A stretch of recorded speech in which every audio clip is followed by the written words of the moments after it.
किताब रहमत कुरान मजीद में उलामा की शान को बयान किया गया। फरमाया गया कि इन्नमा यख्शल्लाह मिन इबादिहिल उलामा, अल्लाह के बंदों में से अहले इल्म ही हैं जो अल्लाह से डरते हैं। तो रब का खौफ जो है वो इल्म के ज़रिए इंसान के अंदर जो है वो दाखिल होता है, और जिस कदर खौफ पैदा होता चला जाए उसके अमल में भी निखार आता चला जाता है। क्योंकि जो मार्फत है यही असल चीज़ है और इसके नतीजे में असरात पैदा होते हैं। जो जिसको जितना जानता हो उसका उतना अदब, उसका उतना एहतराम और उसका उतना लिहाज रखता है।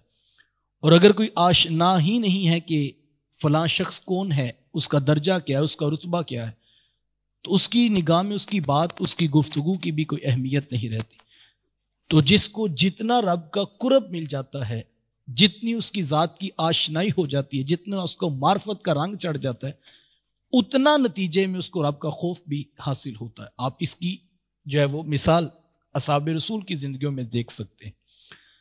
सहाबा फरमाते कि हम इस बात से डरा करते थे कि कहीं ऐसा ना हो कि हम कोई अमल करें और उसके नतीजे में कुरान की कोई आयत नाजिल हो जाए। यानी हर लम्हे ये खौफ रहता था। और उसकी वजह क्या थी कि रब के रसूल को देखा था और हुजूर को देखने की वजह से रब का कुर्ब इतना हासिल हो चुका था कि हर लम्हा उसकी तरफ तवज्जो रहती थी, कहीं वो नाराज ना हो जाए। तो जिसको जितना कुर्ब हासिल होता है, जितनी मार्फत हासिल होती है, जितनी पहचान उसकी ज़ात की नसीब होती है, वो उतना डरता है कि कहीं मेरा रब मुझसे नाराज ना हो जाए। और हदीस मौजूद, अल्लाह के रसूल सल्लल्लाहु अलैहि वसल्लम ने इरशाद फरमाया, हुजूर फरमाया कि इल्म हासिल करो ताकि तुम्हारे सीनों में रब का खौफ पैदा हो सके।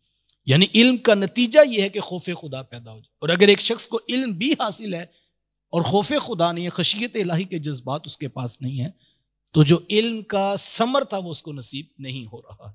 तो कुरान ने इसी हकीकत को बयान किया, इन्नमा यख्शल्लाह मिन इबादिहिल उलमा, कि फरमाया कि उलमा ही हैं अल्लाह के बंदों में से जो रब का खौफ अपने सीनों में रखते हैं। तो इल्म नतीजा देता है कि रब का खौफ पैदा होता है।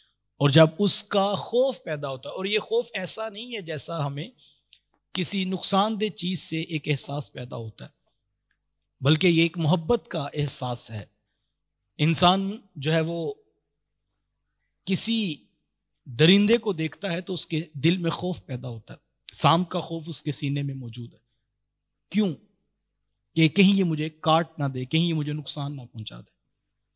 लेकिन अगर किसी तरीके से वो मूजी जानवर या वो खतरनाक जो है वो हशरातुल अर्ज में से कोई चीज उसके हथे चढ़ जाए तो वो फौरी उसको कुचल भी देता है। खौफ जरूर रखता है, लेकिन मौका मिल जाए तो उसको मार भी देता है।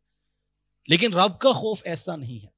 रब का खौफ कैसा है कि बंदा मालिक की नाराजगी से डरता है, कहीं मेरा मालिक नाराज ना हो जाए। तो इल्म हासिल करने का एक बुनियादी मकसद ये है कि हमारे सीने में खौफ खुदा और खशियत इलाही के जज्बात जो हैं वो पैदा हों, और उसके नतीजे में हम जो है वो अमल की राहों के मुसाफिर बनेंगे। अल्लाह के रसूल सल्लल्लाहु अलैहि वसल्लम का एक फरमान आली शान जो हजरत अबू हुरैरा रदियल्लाहु ताला अन्हु से मरवी है, आका करीम अलैहिस्सलाम ने इरशाद फरमाया कि जब कोई शख्स तलब इल्म के लिए निकलता है तो हुजूर फरमाया कि अल्लाह ताला उसके लिए जन्नत का रास्ता आसान कर देता है। जन्नत की राहों पे होता है जो इल्म हासिल करने वाला होता है। और आगे फरमाया अगर कोई कौम अल्लाह के घरों में से किसी घर में इकट्ठी हो जाए, यानी चंद लोग हैं वो रब के घर में मस्जिद में इकट्ठे होते हैं, और मकसद क्या है? फरमाया कि वो कुरान की तिलावत करते हैं और उसका इल्म हासिल करते हैं। इकट्ठे हुए, कुरान की तिलावत की और फिर उसको सीखना शुरू किया। अल्लाह अकबर। मेरे हुजूर फरमाते हैं जो ये अमल करते हैं अल्लाह की रहमतें उनके ऊपर नाजिल होती, और रहमत के फरिश्ते उनको जो है वो घेर लेते हैं, और उनके ऊपर अल्लाह की तरफ से सुकून और इत्मीनान जो है वो नाजिल किया जाता है, और ये इल्म दीन हासिल करने वालों को नसीब होता है।